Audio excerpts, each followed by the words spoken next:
Assalamualaikum warahmatullahi wabarakatuh. Halo Sobat Kafiki, apa kabar kalian hari ini? Semoga selalu dalam keadaan sehat walafiat ya. Oke Sobat, pada kesempatan kali ini saya akan menceritakan sebuah cerita misteri dengan judul Kerasukan Masal di Sekolah.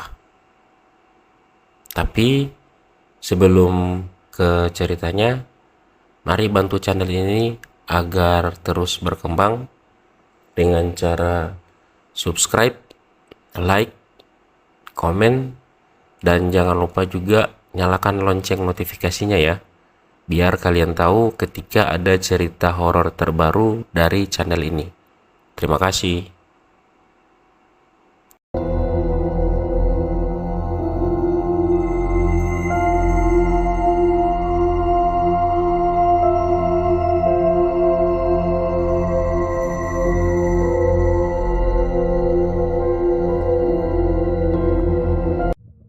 Di sebuah desa terpencil di salah satu pulau di Indonesia, terdapat sebuah sekolah yang sudah berdiri sejak zaman kolonial Belanda.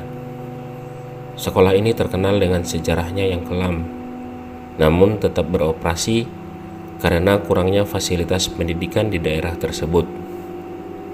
Banyak cerita seram beredar di kalangan penduduk desa, tetapi tidak ada yang pernah mengalaminya secara langsung. Pagi itu, suasana di sekolah tampak biasa. Murid-murid berkumpul di halaman sekolah, berbincang dan bermain sebelum bel masuk berbunyi. Guru-guru mengajar dengan semangat, dan tidak ada yang menyangka bahwa hari itu akan menjadi awal dari serangkaian kejadian menyeramkan yang akan menghantui mereka. Jam pelajaran kedua di kelas 3A, seorang murid bernama Siti tiba-tiba berteriak histeris di tengah pelajaran matematika. Matanya terbeliak, tubuhnya gemetar hebat, dan dia mengeluarkan suara-suara aneh yang tidak bisa dimengerti. Guru yang mengajar, Ibu Rina, mencoba untuk menenangkannya. Akan tetapi, Siti justru semakin menjadi-jadi. Teman-temannya mulai panik. Beberapa bahkan menangis ketakutan. Tidak lama kemudian, satu persatu murid lain di kelas itu mulai menunjukkan gejala yang sama. Mereka berteriak, menangis, dan beberapa bahkan sampai pingsan. Kepanikan pun mulai melanda seluruh sekolah ketika gejala kesurupan ini menyebar ke kelas-kelas lainnya. Guru-guru dan staf sekolah kebingungan, tidak tahu harus berbuat apa. Kepala sekolah, Pak Budi, segera menghubungi tokoh agama setempat untuk dimintai bantuan. Dalam waktu singkat, beberapa tokoh agama datang ke sekolah dengan membawa berbagai perlengkapan untuk melakukan pengusiran roh jahat. Mereka mulai mengadakan doa bersama dan membacakan ayat-ayat suci. Suasana semakin mencekam ketika beberapa murid yang kesurupan mulai mengamuk, merusak perabotan kelas, dan melukai diri sendiri.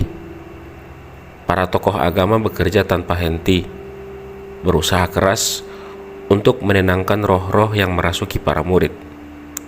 Sementara itu di luar kelas, para orang tua murid yang mendengar berita ini mulai berdatangan. Mereka cemas dan khawatir, berdoa agar anak-anak mereka bisa selamat.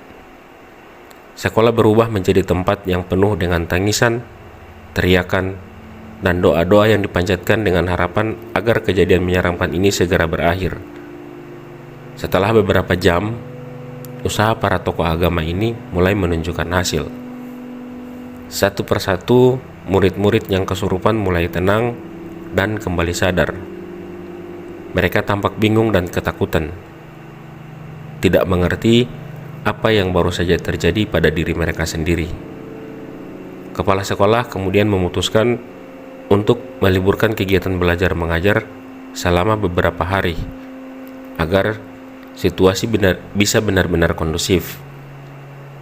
Keesokan harinya, seorang penjaga sekolah bernama Pak Slamet menemukan sesuatu yang sangat mengejutkan. Di salah satu sudut sekolah yang jarang dikunjungi, terdapat sebuah lubang kecil yang tertutup oleh papan kayu tua. Ketika lubang itu dibuka, mereka menemukan sebuah ruangan bawah tanah yang penuh dengan tulang belulang manusia. Rupanya, tempat itu adalah bekas penjara zaman kolonial yang sudah lama terlupakan. Penemuan ini segera mengungkap misteri di balik kesurupan massal tersebut. Ternyata, roh-roh yang selama ini menghantui sekolah adalah arwah para tahanan yang meninggal dengan tragis di tempat itu. Cerita-cerita lama mulai terkuak kembali, mengisahkan bagaimana para tahanan tersebut diperlakukan dengan kejam, disiksa, dan dibiarkan mati kelaparan di ruang bawah tanah yang gelap dan pengap. Para tokoh agama dan penduduk desa bersepakat untuk mengadakan upacara khusus guna menenangkan arwah-arwah tersebut. Mereka mengundang tokoh-tokoh agama dari berbagai daerah untuk memastikan bahwa upacara ini berjalan dengan lancar dan arwah-arwah yang tersiksa bisa mendapatkan kedamaian. Hari upacara pun tiba. Di seluruh desa berkumpul di sekolah. Mereka membawa sesajen, bunga, dan dupa, serta berdoa bersama. Para tokoh agama memimpin upacara dengan khusyuk, membaca doa-doa dan mantra-mantra yang diyakini bisa menenangkan arwah yang bergentayangan. Suasana sangat hikmat. Semua orang berharap kejadian mengerikan itu tidak akan terulang kembali. Saat upacara berlangsung, beberapa orang merasa angin dingin berhembus, dan beberapa kali terdengar suara-suara aneh dari ruang bawah tanah. Namun, para tokoh agama meyakinkan semua orang bahwa ini adalah bagian dari proses penenangan arwah. Setelah berjam-jam, upacara akhirnya selesai. Para tokoh agama menyatakan bahwa arwah-arwah tersebut sudah tenang dan tidak akan mengganggu lagi. Setelah upacara selesai, suasana di sekolah perlahan kembali normal. Murid-murid kembali belajar seperti biasa, meskipun bayangan kejadian menyeramkan itu masih menghantui mereka. Sekarang setiap tahunnya sekolah tersebut selalu mengadakan doa bersama untuk mengenang para arwah dan berharap kejadian serupa tidak pernah terulang kembali. Setelah beberapa bulan berlalu, kehidupan di sekolah kembali normal.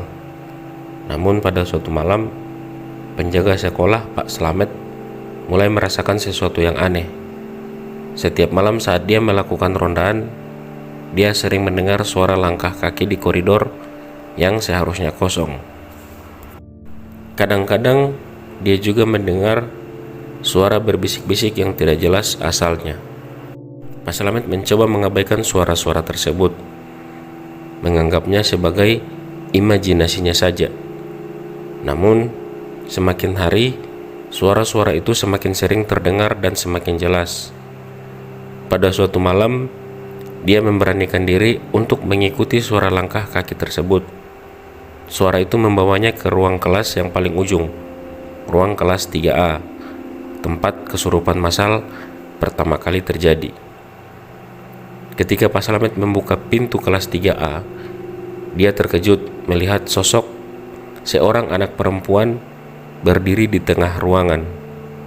Anak perempuan itu memakai seragam sekolah yang lusuh dan wajahnya pucat. Ketika Pak Slamet mencoba mendekat, anak perempuan itu tiba-tiba menghilang. Pak Slamet merasa merinding, namun dia tetap mencoba untuk tidak panik. Dia segera menutup pintu kelas dan kembali ke pos jaga. Keesokan harinya, Pak Slamet menceritakan kejadian tersebut kepada kepala sekolah, Pak Budi. Awalnya Pak Budi menganggap itu hanya halusinasi Pak Slamet karena kelelahan. Namun, beberapa hari kemudian beberapa guru juga melaporkan kejadian aneh di sekitar ruang kelas 3A, seperti pintu yang terbuka sendiri, suara-suara aneh, dan penampakan bayangan hitam sering terlihat di sana. Mendengar laporan-laporan tersebut, Pak Budi merasa bahwa ada sesuatu yang tidak beres. Dia menghubungi seorang paranormal terkenal dari kota untuk membantu menyelidiki kejadian aneh ini. Paranormal tersebut, Pak Dharma, datang ke sekolah dan mulai melakukan penelusuran. Pak Dharma merasakan energi negatif yang sangat kuat di ruang kelas 3A. Dia menyarankan untuk mengadakan ritual khusus di tempat itu untuk mengusir energi negatif yang masih tersisa. Pak Dharma juga menemukan bahwa di balik papan tulis kelas 3A terdapat sebuah pesan tertulis dalam bahasa Belanda yang berbunyi, "Kami terkurung dan tidak bisa keluar." Setelah menyelidiki lebih lanjut, Pak Dharma menemukan bahwa anak perempuan yang sering terlihat adalah arwah seorang anak penjaga penjara zaman kolonial. Anak itu ikut terkunci bersama para tahanan dan meninggal karena kelaparan. Arwahnya terus bergentayangan mencari bantuan agar bisa bebas. Pak Dharma dan para tokoh agama setempat bersepakat untuk melakukan ritual pengusiran di ruang kelas 3A. Mereka mengundang semua penduduk desa untuk turut serta dalam doa bersama. Pada malam yang ditentukan, seluruh desa berkumpul di sekolah dengan membawa sesajen dan lilin. Ritual dimulai dengan pembacaan doa-doa dan mantra-mantra untuk menenangkan arwah anak perempuan dan arwah-arwah lainnya yang masih tersisa. Suasana sangat hikmat dengan hanya cahaya lilin yang menerangi ruangan. Tiba-tiba udara menjadi sangat dingin dan beberapa lilin padam dengan sendirinya. Semua orang merasa merinding. Namun mereka tetap melanjutkan doa-doa mereka dengan khusyuk. Setelah berjam-jam, akhirnya Pak Dharma merasakan bahwa energi negatif mulai menghilang. Dia menyuruh semua orang untuk menutup mata dan berdoa dengan sepenuh hati. Saat doa terakhir diucapkan, terdengar suara lembut seorang anak berbisik, "Terima kasih." Udara kembali hangat dan semua lilin menyala kembali. Meski suasana di sekolah telah kembali normal, misteri baru mulai muncul. Di suatu pagi saat membersihkan ruang kelas 3A, Ibu Rina menemukan sebuah buku catatan tua yang tersembunyi di balik papan tulis. Buku tersebut tampak usang dan berdebu, dengan tulisan tangan yang hampir tidak terbaca. Bu Rina membawanya ke ruang guru dan mulai membacanya bersama beberapa guru lain. Buku ini ternyata merupakan catatan harian seorang guru Belanda yang mengajar di sekolah tersebut pada zaman kolonial. Dalam catatan tersebut, guru tersebut menuliskan tentang perlakuan kejam terhadap tahanan di penjara bawah tanah dan kesedihan yang dirasakan karena tidak mampu menolong mereka. Ada juga beberapa halaman yang menyebutkan tentang ritual-ritual gelap yang dilakukan oleh penjaga penjara untuk memanggil arwah-arwah jahat. Mengetahui hal ini, Pak Budi memutuskan untuk mengadakan pertemuan dengan para tokoh agama dan tetua desa untuk membahas langkah selanjutnya. Mereka pun sepakat untuk menggali lebih dalam tentang sejarah kelam sekolah tersebut dan mencari cara untuk memastikan tidak ada lagi arwah yang terganggu. Penelitian dilakukan dengan melibatkan sejarawan dan arkeolog dari kota. Mereka menemukan lebih banyak dokumen dan artefak yang mengungkapkan praktek-praktek gelap yang dilakukan di penjara bawah tanah. Ternyata, selain tahanan, ada beberapa korban lainnya yang termasuk penduduk desa yang dituduh sebagai pemberontak. Saat penggalian berlangsung di sekitar sekolah, para arkeolog menemukan sebuah peti besi yang terkubur di dekat bekas penjara bawah tanah. Peti tersebut berisi berbagai artefak aneh.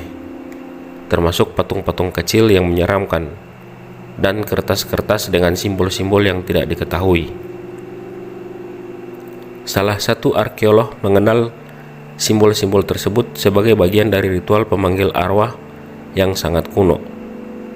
Pak Dharma dipanggil kembali untuk menganalisis artefak tersebut. Dia merasa bahwa artefak-artefak itu adalah penyebab utama dari gangguan arwah-arwah yang masih terjadi. Pak Dharma menyarankan untuk mengadakan upacara pembersihan besar-besaran untuk menghilangkan energi negatif yang tersisa. Seluruh desa bersiap untuk upacara pembersihan yang akan dilakukan di sekolah. Mereka membawa sesajen, bunga dan dupa, serta berdoa bersama. Para tokoh agama dari berbagai daerah juga diundang untuk memimpin upacara ini. Pak Dharma bersama para tokoh agama mulai mempersiapkan tempat dan artefak-artefak yang ditemukan.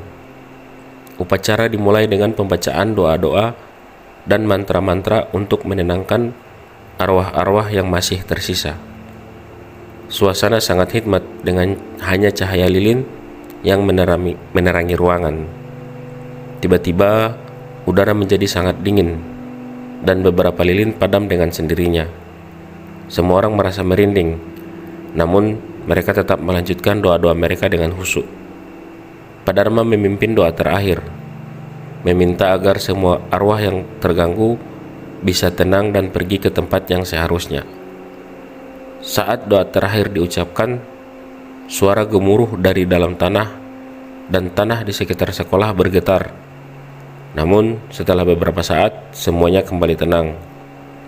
Setelah upacara selesai, suasana di sekolah kembali normal. Tidak ada lagi kejadian aneh atau penampakan yang mengganggu. Para murid dan guru bisa kembali beraktivitas dengan tenang. Pak Slamet yang selama ini dihantui kejadian-kejadian menyeramkan merasa lega dan bisa menjalankan tugasnya tanpa rasa takut lagi. Kepala sekolah Pak Budi memutuskan untuk membuat sebuah monumen kecil di sudut sekolah sebagai penghormatan kepada arwah-arwah yang telah tenang. Setiap tahun pada tanggal yang sama dengan pelaksanaan ritual, sekolah mengadakan doa bersama di depan monumen tersebut. Ini menjadi tradisi yang diikuti oleh seluruh warga desa untuk menghormati arwah-arwah dan menjaga keharmonisan lingkungan.